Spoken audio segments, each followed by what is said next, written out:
Hello and welcome to Mediumship Matters with me, Hannah McIntyre. How are you doing? I hope you're doing well.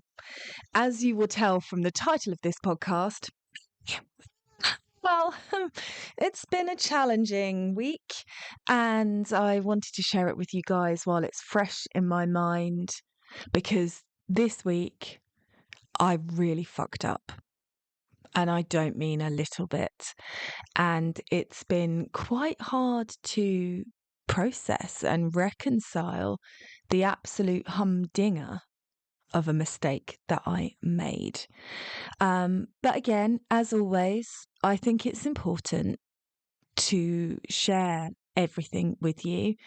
And hopefully, in me making this mistake and losing my way a little bit and talking about it, you guys won't. Or at least if you do, you won't beat yourself up because I have had quite a downward spiral about this, and I'm back on the up again now, and grateful for the lesson because it has taught me a lot.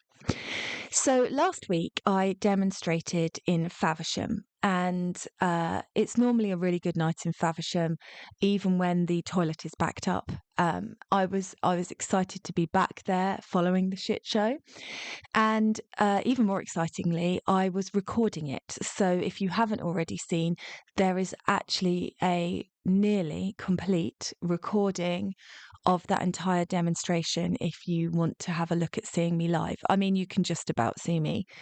It was a first attempt. Be kind when you watch it.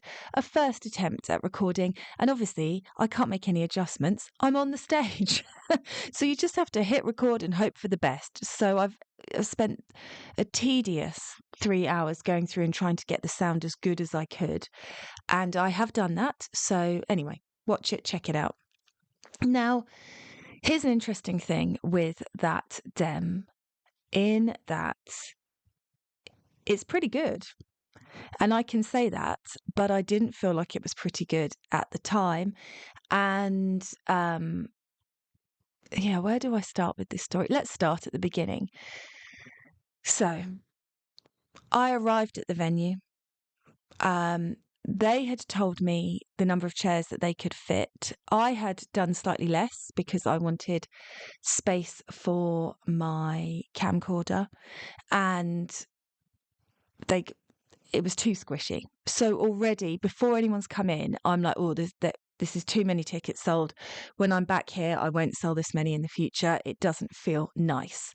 I don't want people to feel like they're sat on somebody else's lap. That is not comfortable for a show. And then I'd emailed them in the week with the timings and what I needed on the stage: a small table, a microphone with the microphone stand, and a microphone for the audience. And we got there and there was nothing on the stage. We walked in and sort of no one really said hello. We said hello to them. They didn't really respond. It was just a bit weird. It's like we weren't supposed to be there, or they weren't expecting us to see us. And then I sort of said to the lady, I need a small table, please, and the microphone stand. And she went, well, I didn't know you needed those things.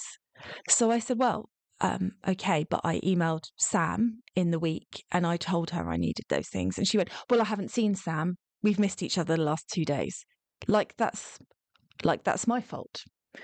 And I don't know when it started, but I started to get this really weird feeling, and I thought it was just nerves, and I didn't know what was going on, and I now know was actually a migraine.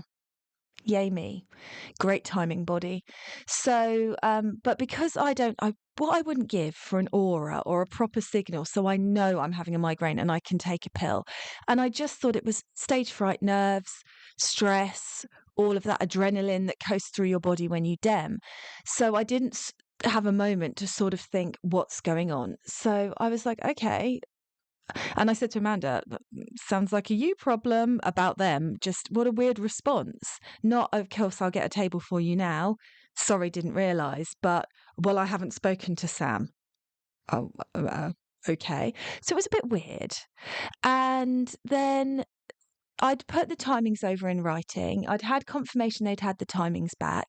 Then the staff were there and they said, should we start letting people in? And I said, no, it's 6 o'clock. The doors don't open till 6:45. The show doesn't start till 7:30. And we had to actually turn some people away, which is, I get that people are keen, but it clearly says on the ticketing site, you will have to queue at the door before 6:45. The show starts at 7:30, no entry before 6:45. Anyway, Amanda and I are sort of putting out the flyers and just trying to get in the zone, and I'm trying to think about all the things I need, and I'm finding it quite hard to think about what I need to do, which I didn't realise at the time was the bloody migraine. It really affects my brain function. So I'm sitting there, and then at 6:15, people are coming in. And I go to the venue, what? I said 6:45, and they went, oh, we didn't realise you meant that. And so they started letting people in. And of course, once you start letting people in, the energy, you're already having to be in performance mode. So that added an extra half an hour of being in performance mode. There's nowhere I can go. There's no sort of back room. This isn't like a theatre where I can hide out the back. I'm on display. I'm there. There's people talking to me. And I'm a bit annoyed, if I'm honest, that the venues let them in, but that's by the by. These things, there's always something like this with every single dem. You just have to get used to it. Now, I know that everyone's migraines affect them differently, but mine have a real knack of making me feel like the rolling pits of doom. They make a generally quite happy-go-lucky person feel like they've got really deep depression. And I'm not being blasé. I've had depression. I know what it feels like. It's exactly the same. And so for the demonstration part, the evidential first half, I couldn't tell. I couldn't really feel from the audience whether it was okay or not, because I was too much in my own energy and what was going on. So when I watched it back on the video, I was actually quite pleased with myself for once. But yeah, it was a difficult, and it's hard. So we get to the interval, and that is fine. And then we do the second half of that one, which I'm no longer going to be doing. But the second half of that one was spirit guide readings. So putting questions in, names in a hat, and then pull out your questions out of the hat, and whoever gets pulled will get a card pulled for them or their question answered. And because I wasn't really feeling with it, I forgot to say my thing was, it really helps me if you write your name on them so I can work with your energy and use my psychic abilities as well. If you do it anonymously, you'll still get a message, but it really does help me. And I forgot to say that, which is a shame. And then I ended up with lots and lots and lots of anonymous questions. And there was a really funny question put in, which if you watch the video, you'll see made everybody laugh. And then I thought, everybody's laughing. This is really good. Yay. And I kind of went into, I guess, my ego space, the wrong space, something like that. And then I had somebody that asked about whether they should stick with their partner, and that there was quite a bouncy, fun energy to answer that one. And then I made this terrible mistake, which was, and I didn't recognize it at the time, just to be really honest.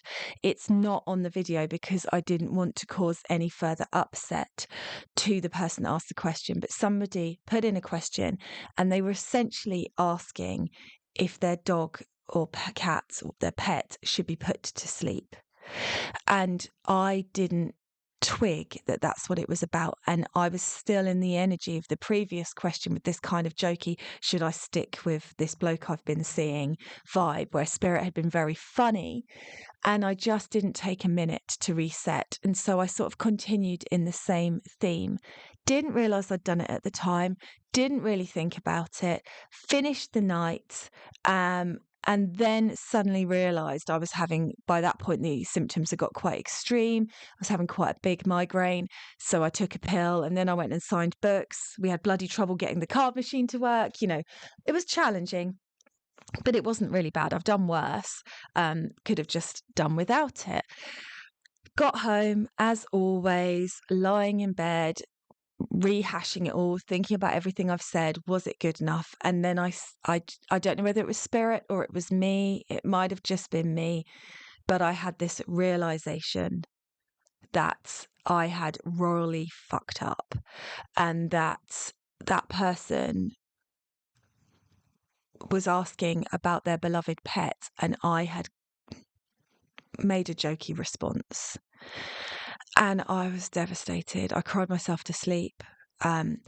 As part of my work with my therapist at the moment, I am not allowed to reply to messages or send messages when I'm feeling stressed. So I had to leave it. So the whole of the next day, I just kept thinking about how I would feel if I had turned to spirit in a moment of need and they had made a joke out about something really tragic, and how awful I was and what a bad person I was and what a terrible medium I was. And had I just got caught up in making people laugh, was that who I am now? Am I a terrible person? And you can imagine what I was going through. Just so mortified and ashamed and cross with myself, because I do take this job so seriously. And imagine being that person and turning to spirit for a bit of support and a bit of love in your hour of need, and some freaking asshole medium making it a joke because they weren't really with it. I just felt terrible. I couldn't I couldn't let it go. And it was all day. I was trying to get to a point where I felt clear enough to be able to do something about it, but I just couldn't get clear. And then I want to give a massive shout out to Jeni Juranics, who happens to be demonstrating the same night as me and dropped me a voice note from Canada to ask me how my night went, and then proceeded to give me mediumship therapy from Canada to the UK, because it's such a hard job to explain, even to people who understand what mediumship is and stuff like that, how devastated I felt, how much I felt I'd let spirit down, how much I felt I'd let that person down, how guilty I felt, just how embarrassed I felt, and all of that stuff. And Jeni was an absolute godsend. She listened to me bleating on and then sent back some really level-headed, really great advice. Yeah, she was just absolutely amazing and really helped me with my processing of it, because at that point I wasn't really sure that I should be working with spirit if I'm going to be, if you know how important ethics are to me. I know that sounds dramatic, but how important it is to me to be a good representative for spirit. I'm very comfortable in being a human, but that was a big ball to drop. That was really bad. Anyway, the following night, I couldn't sleep. I couldn't stop thinking about it. I kept thinking about that poem that I know I've mentioned to you guys before, The Guy in the Glass by Dale Wimbrough.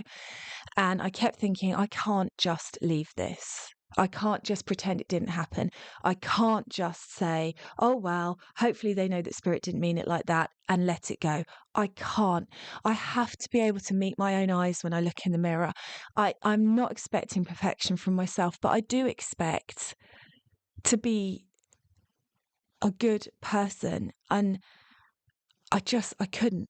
So I got out of bed and went and sent an email to everybody that was at the show and just said, I made a mistake and this is what I should have said. This is what the energy was. I'm totally ashamed and horrified. I'm really sorry.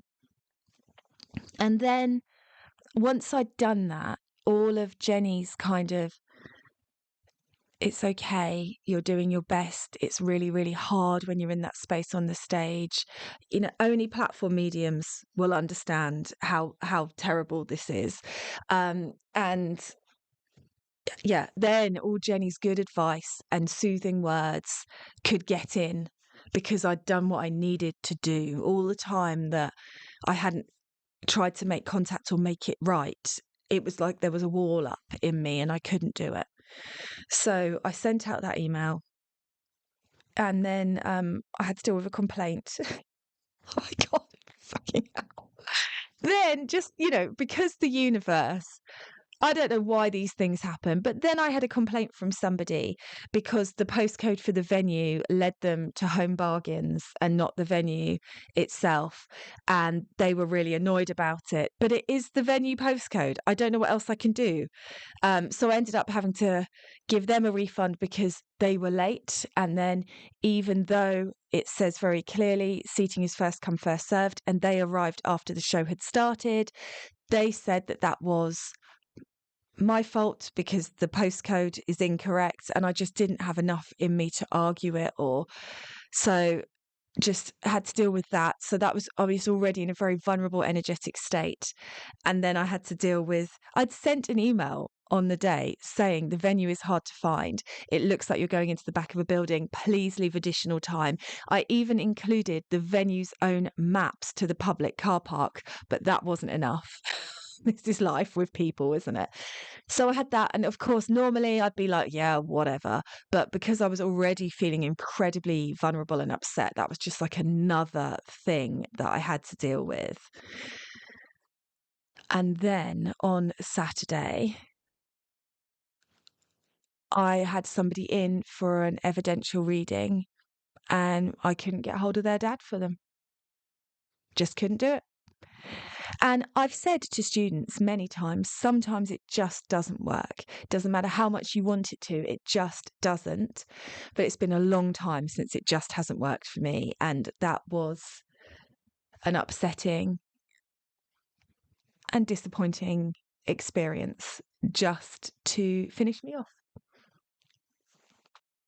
So I had to refund them, which is fair enough. You can't get through.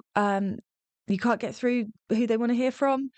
I mean, it depends on your view, but she couldn't recognise who I was talking to, and I was just already feeling like I'd been put into a blender and taken out. And so I refunded her, and I have no doubt that she was disappointed that I couldn't get hold of her dad, and I have no doubt that her dad was there, but it was just me getting in the way because I was too distraught by everything that had happened. And so it was a bit of a kerfuffle, and mistakes were made. Anyway, just to let you all know how this story finishes, the lovely owner of the pet messaged me back, and they sent me such a lovely message saying, "It's okay, you weren't to know."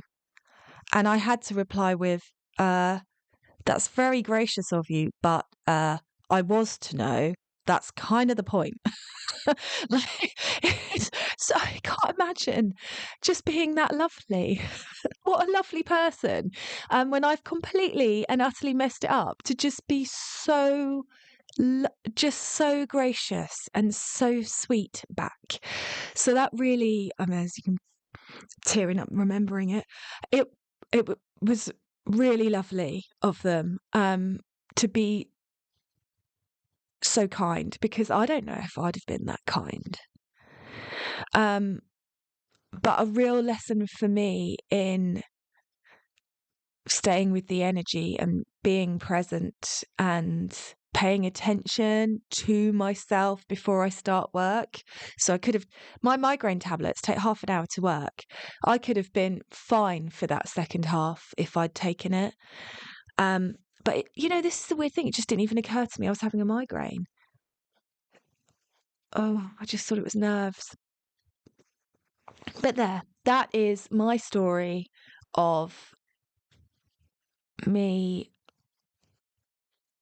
making some mistakes. And I do like to share them with you, not just as a form of self-flagellation, although possibly, potentially, but also because when I was developing, all my teachers ever spoke about was their best bits, the best bit of evidence they got, the best reading they did. And I think that's good to talk about your best bits if you want to, but I don't think it helps. It doesn't help people who are developing, because we are all going to make mistakes. And hopefully you never make one as big as that one that I've just made. But hopefully when you do, you won't feel like it's the end of the world. Hopefully I can give you with this episode what Jeni gave me, which was a bit of a reality check, a bit of an acceptance that I'm not supposed to be perfect, but also a bit of love. It's a hard job being a medium, and sometimes you do mess it up. Oh, so devastated with myself. Still am. Really disappointed in myself. But also so relieved that that person has got the right message, so relieved that they don't hate my guts. Um, relieved that I did the right thing, because I think that is important. Yeah. So I just wanted to share this with you. Not a normal full-length episode today, but while it's fresh and while this story is happening in my energy, I wanted to let you guys know, because yeah, sometimes we do mess things up, and that is par for the course. I don't think it's par for the course to be quite as bad as I was. I do feel like that was particularly a fragrant, steaming dung heap of a reading. But there will be moments for all of us, and that doesn't mean anything. And as Jeni said to me, if you were a nail technician and you painted someone's nail badly, you wouldn't be crying about it at home. It would just be part of the job. It's just that this job in particular, there's a lot of weight on every word that you say. There's a lot of responsibility. Anyway, if you've made a humdinger and you feel like getting it off your chest, drop me an email, because maybe we all need to sort of gather around a campfire energetically and share all of our terrible mistakes and what we learnt from them. Maybe that would be a really great learning experience for everybody who listens to this poddy. But if not, no worries. I'll make enough for all of us. And I will catch up with you again very, very soon. Take care, guys. Bye.